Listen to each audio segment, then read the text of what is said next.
أعوذ بالله من الشيطان الرجيم. بسم الله الرحمن الرحيم.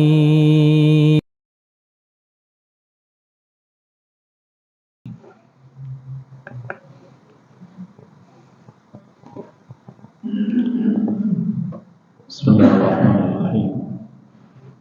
السلام عليكم ورحمة الله وبركاته. الحمد لله رب العالمين حمدا كثيرا طيبا مطيبا مباركا فيه ملء السماوات وملء الأرض وملء ما شاء ربنا من شيء بعد. الحمد لله حمدا كثيرا، الحمد لله على إحسانه، الشكر له على توفيقه وامتنانه. اللهم لك الحمد حتى ترضى، ولك الحمد إذا رضيت، ولك الحمد بعد الرضا، ولك الحمد على كل حال. اللهم لك الحمد بجميع المحامد كلها، حمدا يوافي نعمه ويكافئ مزيده. سبحانه لا نحصي ثناء عليه، هو ربنا كما أثنى على نفسه.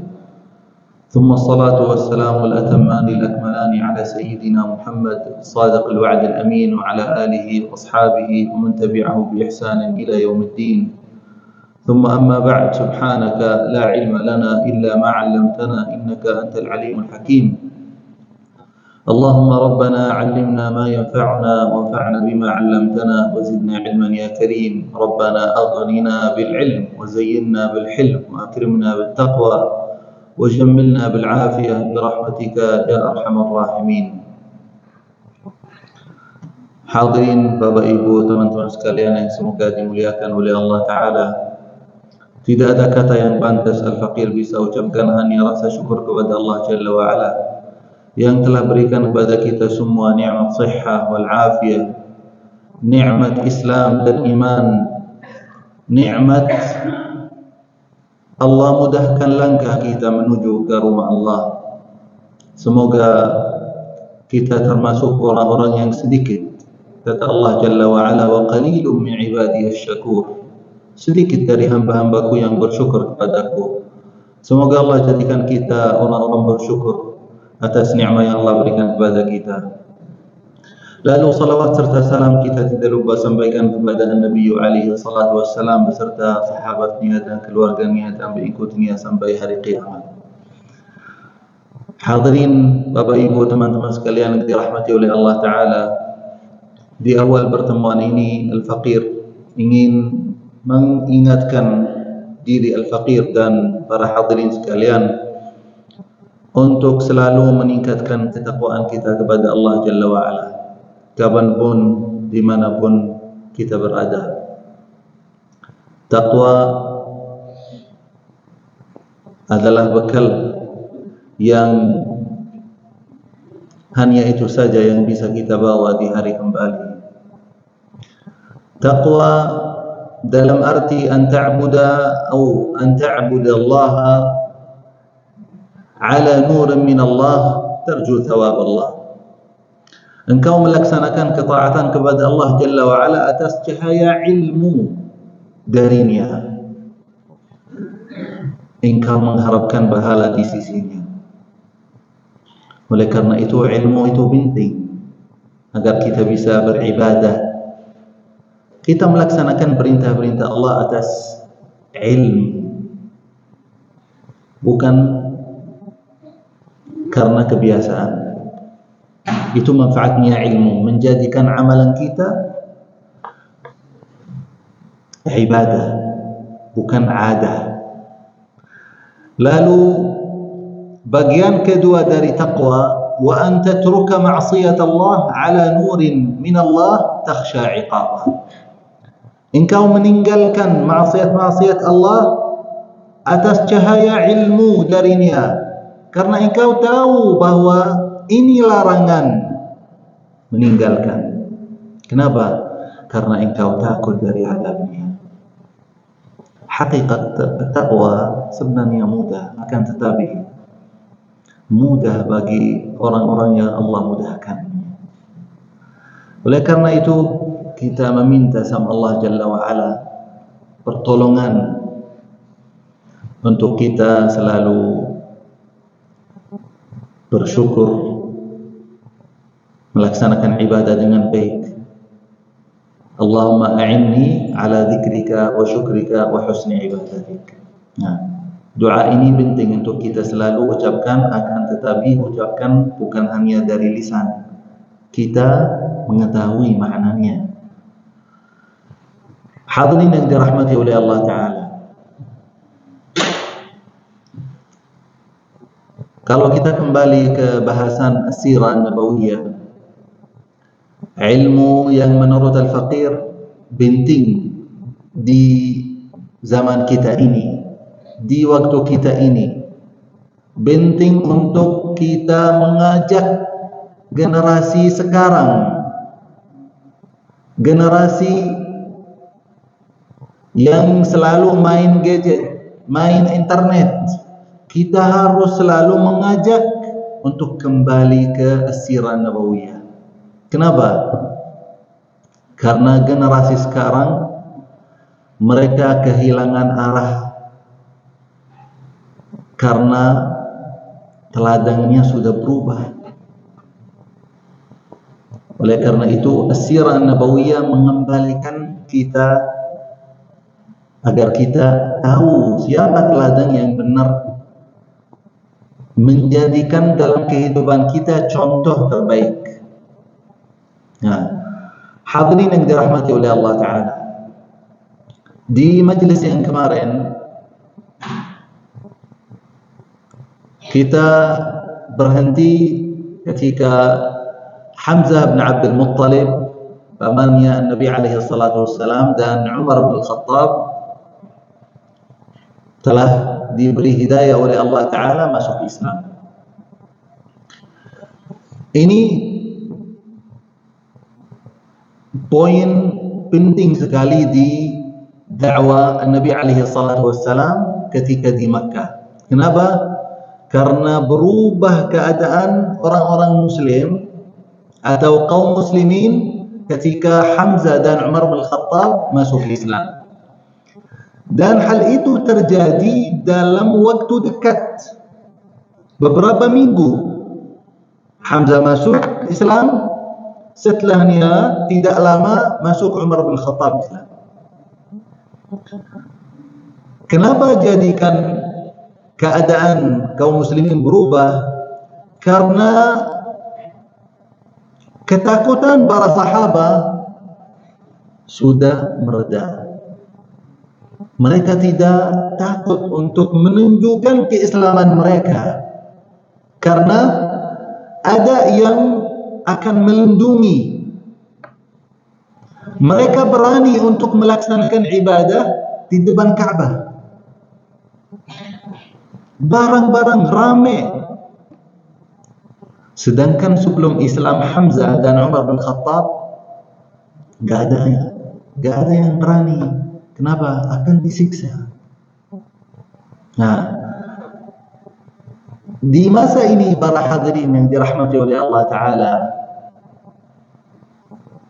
kelihatan kegagalan kaum musyrikin Quraisy untuk menghentikan perjuangan atau dakwahnya Nabi alaihi salatu wassalam. Seperti mereka putus asa. Akan tetapi, apa yang akan muncul dari kaum musyrikin Quraisy sekarang? Dengan hal-hal yang dulu mereka siksa para sahabat satu persatu, mereka siksa Nabi alaihi salatu wassalam, beri ancaman bermacam-macam. Apa yang akan terjadi sekarang? Nah, ini pembahasan kita malam ini. Kita bermudarasah insyaallah malam ini 3 poin. Poin yang pertama, at-targhib. At-targhib itu tawar-menawar. Jadi mereka coba membeli orang yang membawa dakwah itu. Lalu yang kedua, at-tarhib. At-tarhib itu ancaman. Yang ketiga, itu menuju ke kekerasan lagi, akan tetapi kekerasan ini beda dari kekerasan yang sebelumnya. Ya. Yang pertama yaitu at-targhib.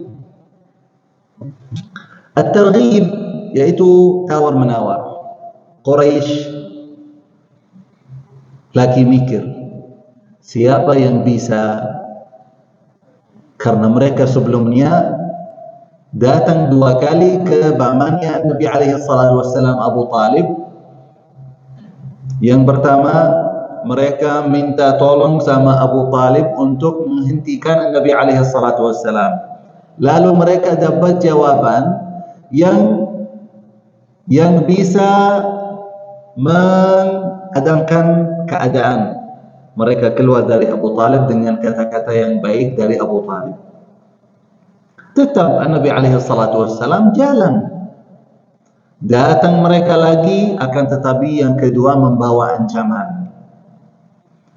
Ancaman bahwa mereka akan membunuh Nabi alaihi salatu wassalam agar Quraisy atau kabilahnya Nabi alaihi salatu wassalam tidak marah. Mereka akan kasih orang lain. Salah satu anak orang yang terhebat di Makkah. Gantian kita bunuh Nabi, biar Abu Talib itu udah diam, kita berikan ini orang yang lain. Salah satu anak muda yang hebat.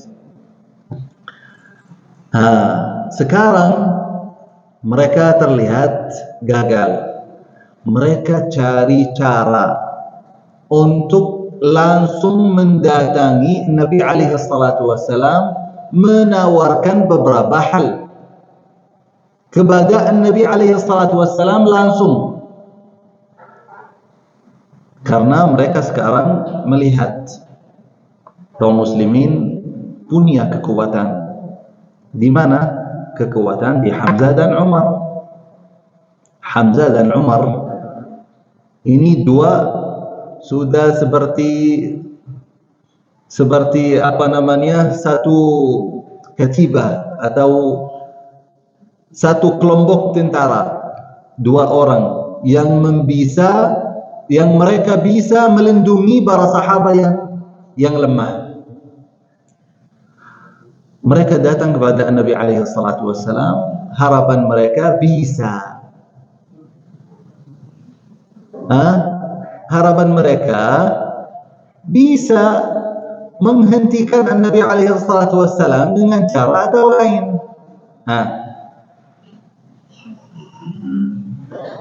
Siapa yang cocok untuk dikirim bicara bersama Nabi alaihi salatu wassalam? Orang yang paling berposisi tinggi, yang paling dipandang oleh kaum Quraisy, yaitu Utbah ibn Rabi'ah. Utbah ibn Rabi'ah hada Abu al-Walid. Siapa al-Walid? Al-Walid ayahnya Khalid ibn al-Walid. Berarti ini Utbah ibn Rabi'ah kakek Khalid ibn al-Walid radhiyallahu anhu. Posisi tinggi dalam Quraisy. Mereka minta tolong untuk dia pergi bicara sama Nabi alaihi salatu wassalam ketika Nabi sedang salat di depan Ka'bah. Datang lihat Utbah, bicara dengan sayang-sayangan, wahai keponakanku, bisa kamu dengar sesuatu dari saya? Nabi dengan hati yang lapang, tafadhal ya Abul Walid, silahkan, monggo, mau bicara apa? Kata Utbah kepada Nabi alaihi salatu wassalam,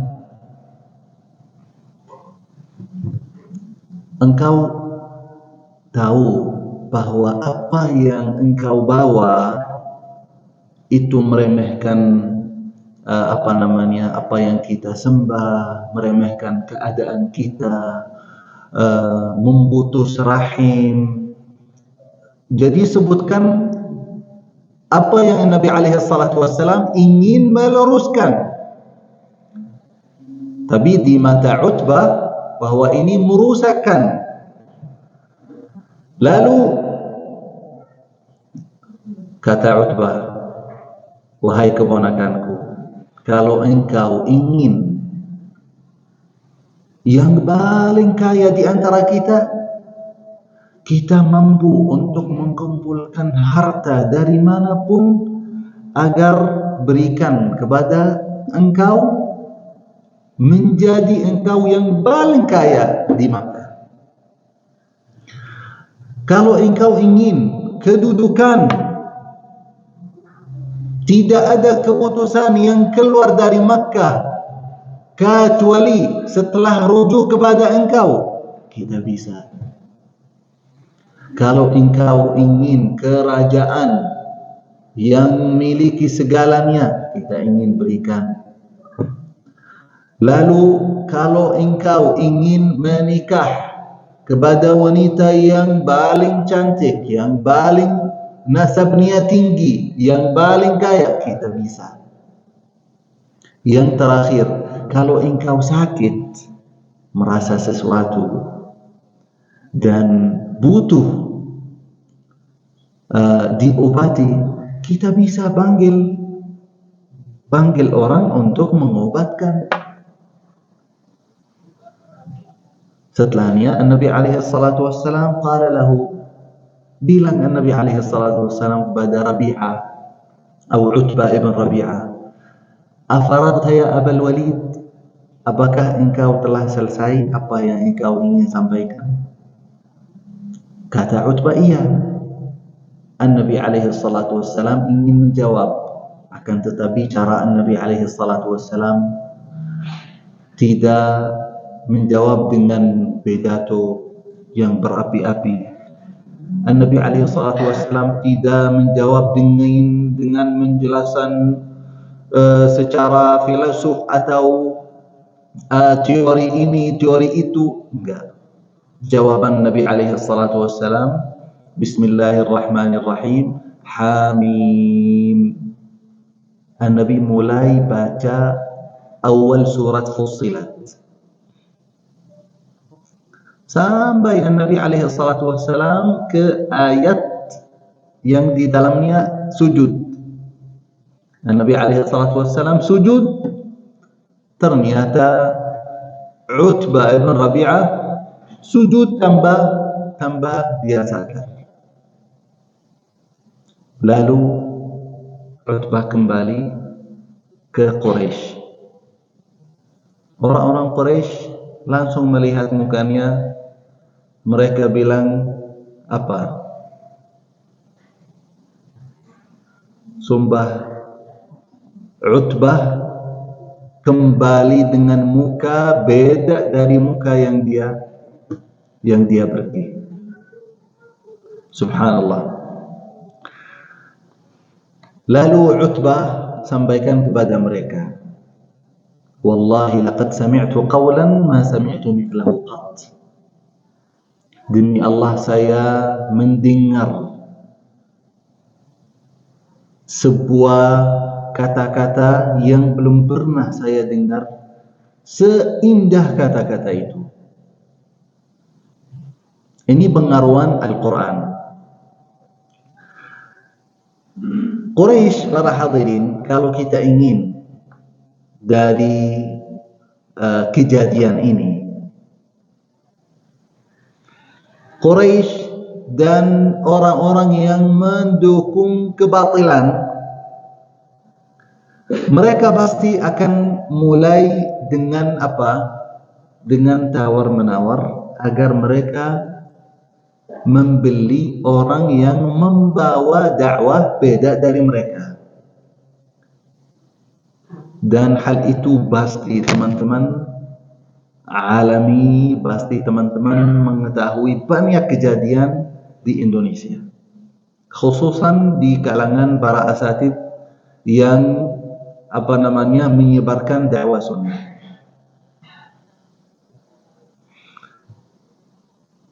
Kenapa? Tujuan mereka satu, Tujuan mereka untuk menurunkan kualitas agama orang itu, menurunkan kesemangatan orang itu agar berhenti, atau kita bisa bilang lebih toleransi lah. Kata Allah Jalla wa Ala dalam kejadian ini, waddu law tudhinu fayudhinun.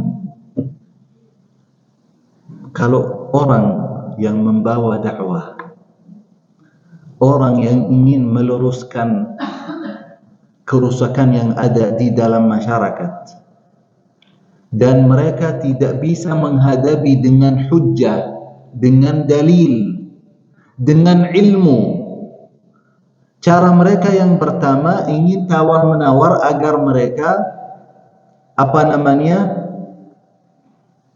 membeli orang itu agar berhenti. Kalau kita turunkan kualitas, turunkan semangatan kita, apakah mereka akan berhenti?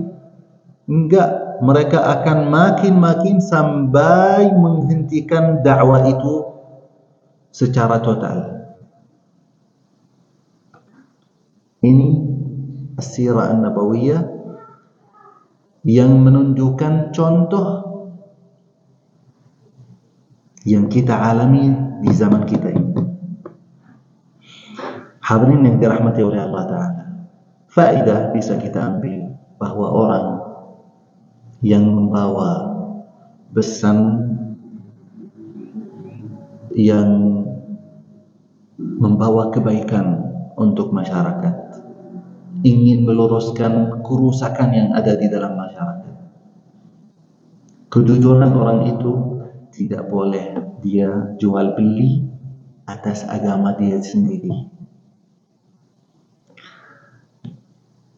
Nabi alaihi salatu wassalam, para hadirin, tidak sama sekali diskusi sama Utbah ibn Rabi'ah. Enggak diskusi sama sekali.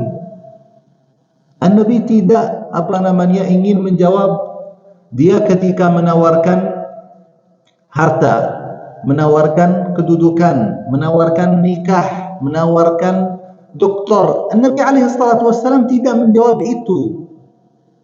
Nabi alaihi salatu wassalam tetap jalan mendakwah, baca Al-Quran.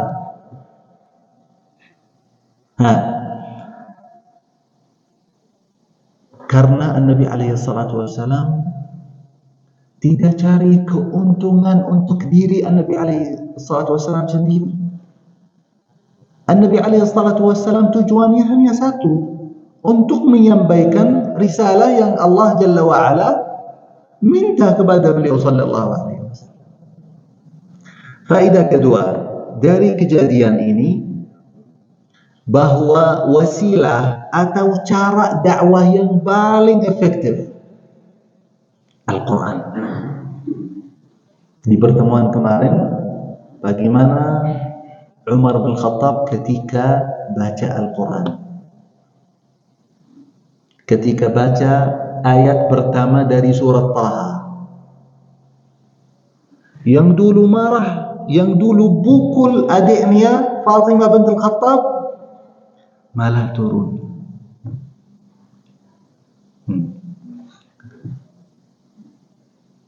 Ini pengaruhan Al-Quran, subhanallah. Hadirin yang dirahmati oleh Allah Ta'ala, faedah ketiga, orang yang beda arah dari kita, orang yang lawan dakwah kita, mayoritas mereka mengakui kebenaran dakwah yang kita bawa. Akan tetapi itu bukan harusnya mereka mengikuti, dan mereka tidak mengikuti karena biasa, karena hawa. Apa yang akan bilang fulan kalau tahu bahwa anak ikut dakwah sunnah? Golongan fulan, apa yang akan mereka sampaikan ketika mereka tahu bahwa saya mengikut kajian Ustaz Fulan, sedangkan saya punya posisi dalam masyarakat. Nah, jadi mereka mengakui kebenaran, sebagaimana Utbah bin Rabi'ah mengakui bahwa Al-Quran itu belum pernah dia dengar seindah kata-kata Al-Quran. Nah, hadirin yang dirahmati oleh Allah Ta'ala,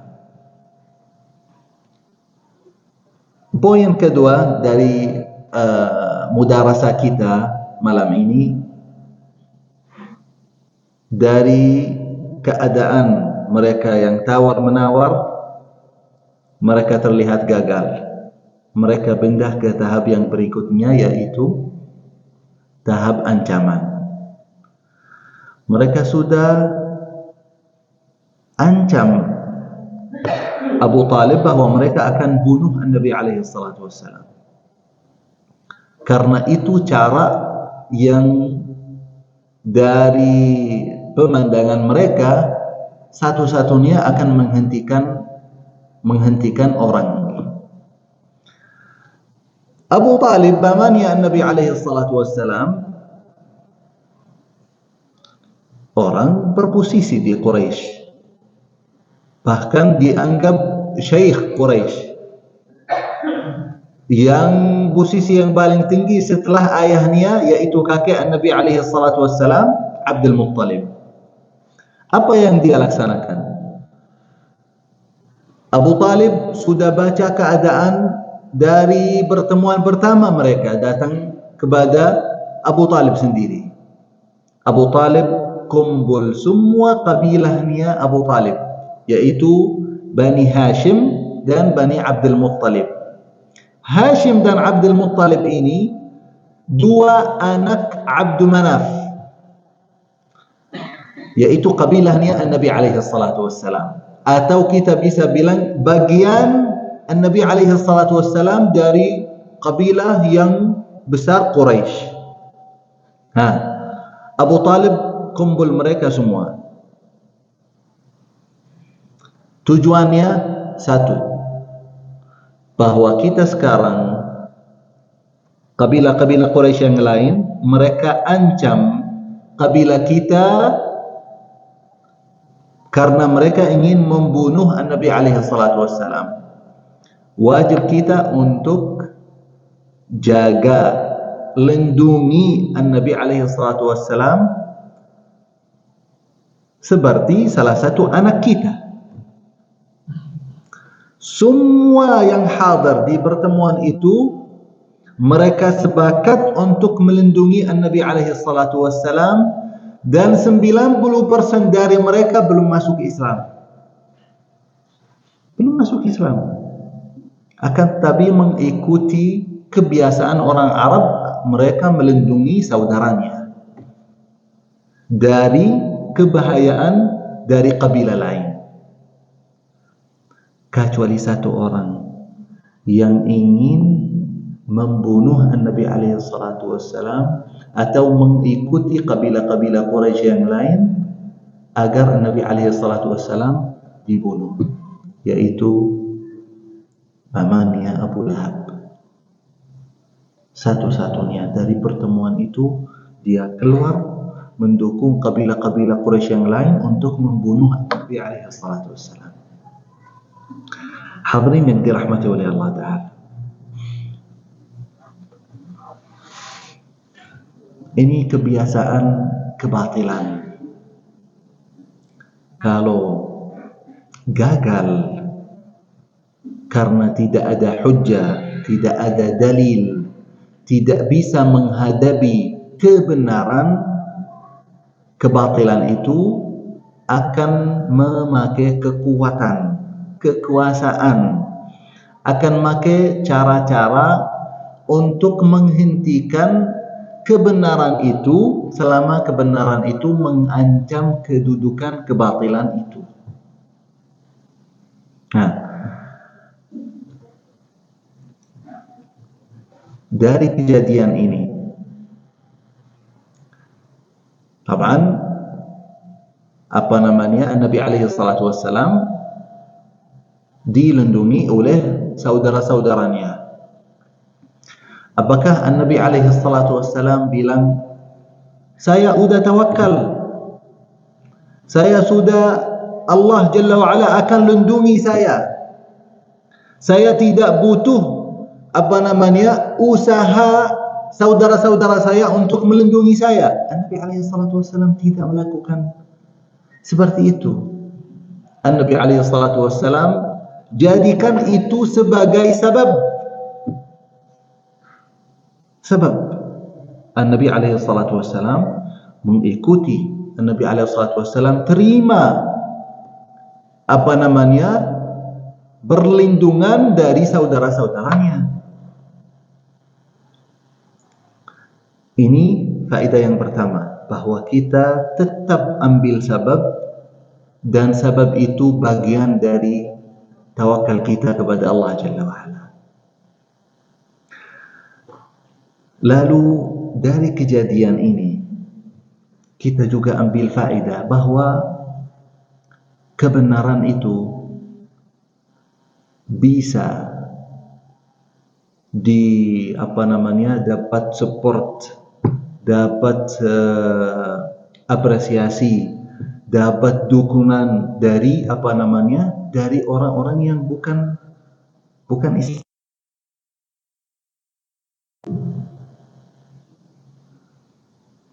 Enggak masuk Islam. 90% dari saudara Nabi alaihi salatu wassalam, kabilahnya yang mereka ikut melindungi Nabi alaihi salatu wassalam, enggak masuk Islam di waktu itu. Allah Jalla wa'ala jadikan mereka bagian untuk melindungi dakwahnya Islam agar bisa terjaga sampai hari ini kepada kita. Hadirin yang dirahmati oleh Allah Ta'ala. Faedah ketiga, hubungan keluarga. Kalau kita bisa mengkontrol atau kita bisa bersosialisasi baik dengan keluarga, mereka bisa jadi bagian dari support atau mendukung kebenaran yang kita bawa. Oleh karena itu lihat para asatidz di Indonesia. Lama-lama keluarganya semua mengikuti cara ustadz tersebut. Ini kalau kita benar cerdas untuk bisa bersosialisasi baik dengan keluarga kita sendiri, itu keluarga kita akan yang pertama menolong, yang pertama mensupport kita untuk tetap lanjut di jalan yang lurus. Sebagaimana Nabi alaihi salatu wassalam didukung oleh keluarganya semua. Satu orang keluar, enggak sesuatu, enggak ada yang akan sebutkan. Lihat, satu keluarga full mendukung, melindungi Nabi alaihi salatu wassalam. Oleh karena itu kita harus bermuamalah baik sama keluarga kita sendiri, bersosialisasi baik dengan keluarga kita sendiri sebelum yang lain. Bukan kita lebih baik sama terus tetangga, sama yang lain, kampung, keluarga kita masih keadaan kita rusak sama mereka. Nah, hadirin yang dirahmati oleh Allah Ta'ala, poin yang ketiga yang kita ingin bermudarasah di malam ini, ternyata Quraisy juga gagal untuk membunuh Nabi alaihi salatu wassalam karena keluarganya ikut melindungi Nabi alaihi salatu wassalam. Quraisy ambil tindakan yang lebih ekstrim, lebih keras daripada dulu ingin memutus hubungan satu orang. Sekarang kabilah-kabilah Quraisy yang lain sepakat untuk memutus hubungan satu kabilah dari mereka secara total, termasuk tidak boleh jual beli dari kabilahnya Nabi alaihi salatu wassalam, yaitu Banu Hashim dan Banu Abdul Muttalib. Tidak boleh menikahi siapapun dari mereka, entah dia mau nikah atau orang mau nikah dari mereka, enggak boleh. Yang ketiga, tidak boleh duduk di satu majlis sama mereka, tidak boleh bicara. Demi apa? Demi mereka bisa menyerah, membawa Nabi alaihi salatu wassalam, berikan kepada Quraisy untuk lakukan apa yang mereka ingin lakukan. Ini memutus hubungan satu kabilah secara total. Semua hubungan sosial, hubungan agama, hubungan muamalah, hubungan semua. Apa yang terjadi? Setelah kejadian ini, para hadirin yang dirahmati oleh Allah Ta'ala, kezaliman itu memang tidak datang dengan sekali berat. Kezaliman itu, orang yang zalim itu membawa kezaliman kepada orang yang menzalimi secara bertahap. Begitu Quraisy melakukan kepada Nabi alaihi salatu wassalam. Yang dulu mereka siksa para sahabat, setelahnya Nabi alaihi salatu wassalam mereka gagal, mereka sekarang ingin melakukan kezaliman kepada orang yang banyak. Salah mereka satu, mereka mendukung satu orang, ingin melindungi dari kejahatan Quraisy agar dakwahnya Nabi alaihi salatu wassalam tetap jalan. Apakah Nabi alaihi salatu wassalam berhenti? Tidak. Kabilahnya Nabi alaihi salatu wassalam, mereka berangkat dari Makkah ke Syi'ib Abi Talib, salah satu gunung di Makkah. Mereka tidak ada makan yang masuk di golongan kabilahnya Nabi alaihi salatu wassalam kecuali secara sembunyi. Ada orang yang suka sama mereka, bawa makanan secara sembunyi di malam, bawa makanan kepada mereka. Berapa lama terjadi? Berapa lama hal ini Nabi alaihi salatu wassalam dan para kabilahnya alami? 3 tahun para hadirin. 3 tahun. Karena Quraisy sudah tulis-tulisan sebagai kesepakatan dan mereka taruh kesepakatan itu di dalam Ka'bah agar semua kabilah Quraisy yang lain mengikuti. Sedangkan kabilah-kabilah yang lain, mereka banyak dari mereka tidak sepakat. Akan tetapi karena kepala-kepala kabilah yang lain, mereka sepakat agar mereka jaga kedudukan mereka sendiri. Hadirin yang dirahmati oleh Allah Ta'ala,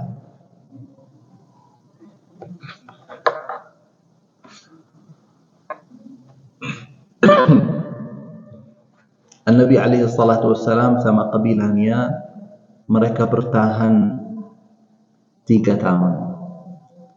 Mereka sampai makan daun-daun pohon. Orang-orang di Makkah sampai mereka mendengar suara nangis anak-anak kecil dan perempuan dari kelaparan. Nabi alaihi salatu wassalam ketika di musim Hajj, Nabi alaihi salatu wassalam tetap turun dari gunung itu menemui orang-orang yang datang dari luar Makkah untuk menawarkan kepada mereka dakwah al-Islam. Nabi alaihi salatu wassalam turun sendiri? Tidak. Nabi alaihi salatu wassalam turun dilindungi oleh beberapa orang dari keluarganya. Ketika seorang dari kabilahnya Nabi alaihi salatu wassalam ingin membeli sesuatu dari jamaah haji yang datang dari luar Makkah, maka orang-orang yang sepakat atas janjian itu, mereka duluan beli barang-barang itu, setelah dia menaiki harganya agar orang-orang di kabilahnya Nabi alaihi salatu wassalam tidak bisa membeli barang itu.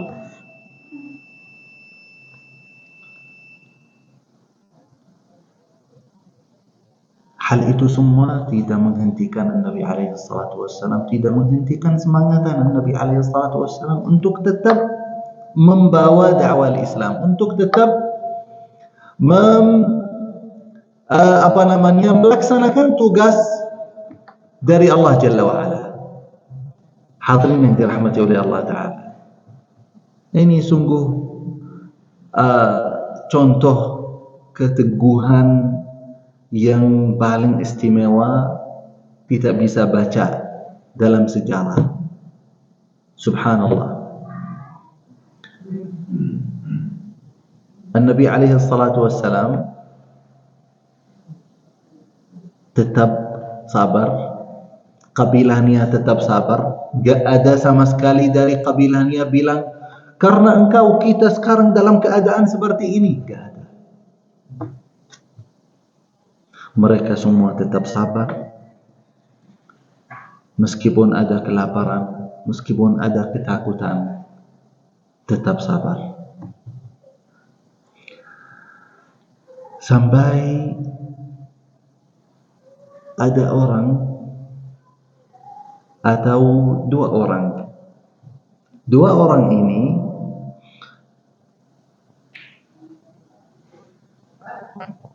satu orang namanya Hisham bin Amr, satu orang namanya Zuhair bin Abi Umayyah. Ini mereka berhubungan sama kabilahnya Nabi alaihi salatu wassalam karena ibu mereka itu bibinya Nabi alaihi salatu wassalam. Jadi kabilahnya Nabi alaihi salatu wassalam itu dari kabilah ibu mereka. Mereka sepakat untuk menghadapi kezaliman ini terhadap kabilahnya Nabi alaihi salatu wassalam. Mereka ingin menghadapi Quraisy atas kezaliman ini agar kezaliman ini harus berhenti, selesai. Akan tetapi mereka mau satu orang menjadi tiga agar mereka datang sebagai rombongan. Setelah mereka dapat yang ketiga bilang kita mau satu orang, yang keempat. Mereka dapat yang ketiga Al-Mut'im ibn Uday.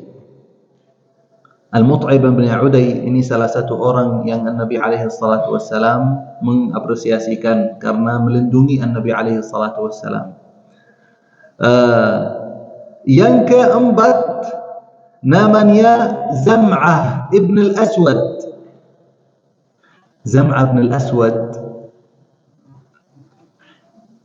kalau para hadirin ingat, salah satu istrinya Nabi alaihi salatu wassalam, anaknya orang ini yang namanya Zam'ah ibn al-Aswad. Siapa nama istri Nabi alaihi salatu wassalam? Yang anak Zam'ah ibn al-Aswad. Ternyata Zam'ah ibn al-Aswad salah satu orang yang berjuang untuk menghentikan kezaliman yang terjadi atas kabilahnya Nabi alaihi salatu wassalam. Nah, siapa istrinya Nabi alaihi salatu wassalam? Salah satu ummahatul mu'minin, anaknya Zam'ah ibn al-Aswad. Yo, siapa yang hafal ummahatul mu'minin, istri-istri Nabi?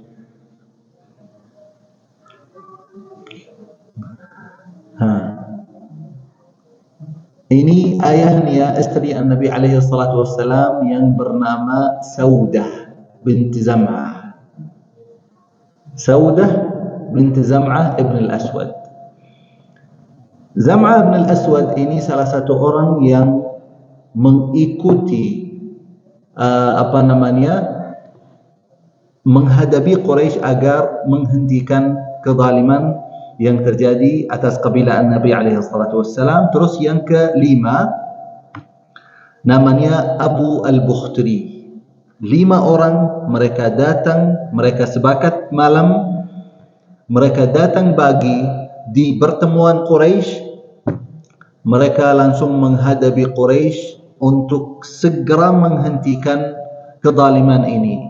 Tidak bantas kita makan, kita bersosialisasi, kita hidup enak-enak, sedangkan saudara kita dari kabilah Bani Abd Manaf, yaitu dari Bani Abdul Muttalib dan Bani Hashim, mereka dalam keadaan lapar dan takut di sebuah gunung, yaitu Sy'ib Abi Talib. Abu Jahal menghadapi mereka. Kalian sudah sepakat dari malam. Kalian sungguh bohong. Mereka semua dengan satu suara, kamu yang paling bohong. Mereka tidak melaksanakan sebuah kejahatan kepada kita.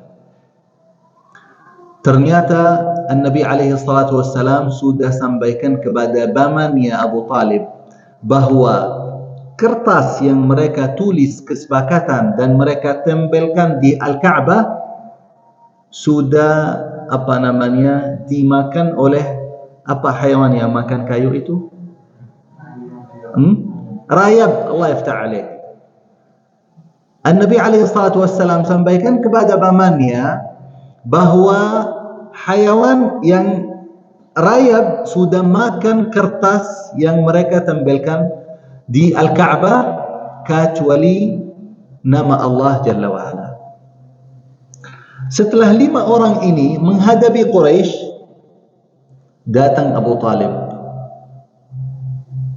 kepada mereka, bilang bahwa keponakan saya, yaitu Nabi alaihi salatu wassalam, sampaikan bahwa kertas yang kalian tempelkan di dalam Al-Ka'bah sudah dimakan oleh rayap kecuali nama Allah. Kalau keponakan saya bicara benar, maka kesepakatan ini sudah terselesai. Kalau keponakan saya bohong, saya sendiri akan bawa keponakan saya kepada kalian untuk lakukan apa yang kalian ingin lakukan. Mereka buka Ka'bah, mereka melihat mukjizat. Ternyata benar, rayap sudah makan kertas itu kecuali nama Allah Jalla wa'ala. Jadi kejadian ini diperhentikan di saat itu. Kabilahnya Nabi alaihi salatu wassalam kembali ke Makkah, dan ini sebuah mukjizat yang Allah Jalla wa'ala tetapkan agar Quraisy sadar bahwa dakwahnya Nabi alaihi salatu wassalam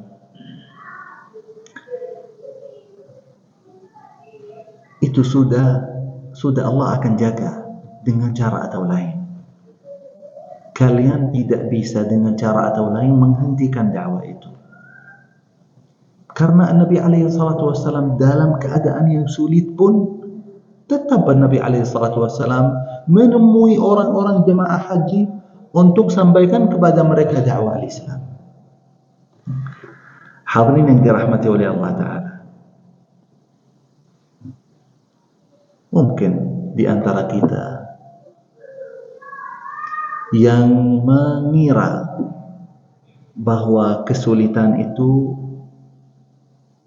ketika kena seorang tetap orang itu sulit, akan tetapi tidak. Kesulitan itu selama kita menghadapi dengan kesabaran, dengan ketaatan kepada Allah Jalla wa'ala, nggak akan berlanjut. Salah satu faedah bahwa Allah Jalla wa'ala menguji kebenaran, apakah kebenaran itu akan menetap di jalan yang lurus atau goyang. Kita lihat bahwa para asatid yang membawa dakwah sunnah pasti mereka menguji, pasti mereka diuji. Itu sebuah hikmah dari Allah Jalla wa'ala untuk meneguhkan kebenaran, untuk menetapkan bahwa kebenaran tetap meskipun diuji oleh banyak masyarakat, meskipun menemui banyak kesulitan.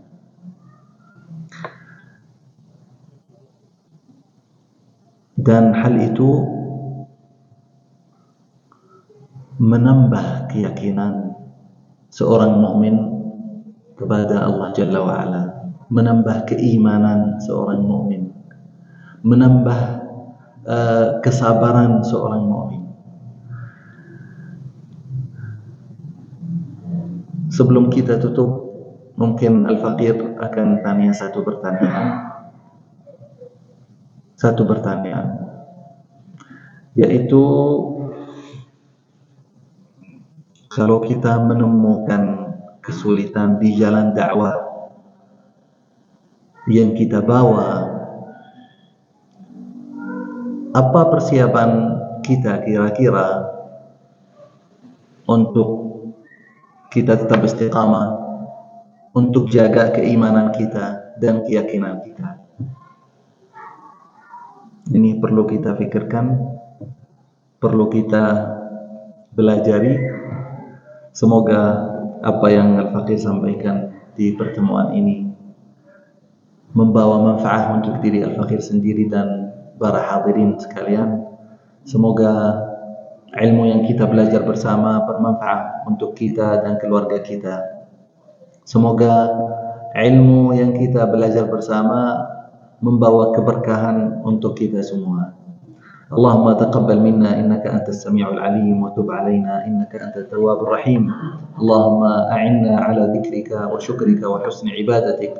Allahumma ighfir lana wa liwalidina warhamhum kama rabbawna shighara. اللهم اغفر لنا ولوالدينا ولمشايخنا ومعلمينا ولمن أحسن إلينا. اللهم اغفر لنا وللمسلمين والمسلمات والمؤمنين والمؤمنات الأحياء منهم والأموات. ربنا هب لنا من أزواجنا وذرياتنا قرة أعين واجعلنا للمتقين إماما. اللهم اجعلنا مقيمين الصلاة ومن ذرياتنا ربنا وتقبل دعاء. ربنا آتنا في الدنيا حسنة وفي الآخرة حسنة وقنا عذاب النار. وصلى الله وسلم وبارك وكرم على سيدنا محمد وعلى آله وأصحابه أجمعين والحمد لله رب العالمين. نختم بدعاء كفارة المجلس. سبحانك اللهم وبحمدك نشهد أن لا إله إلا أنت نستغفرك ونتوب إليك. جزاكم الله خير. السلام عليكم ورحمة الله وبركاته. لئن شكرتم لأزيدنكم ولئن كفرتم إن عذابي لشديد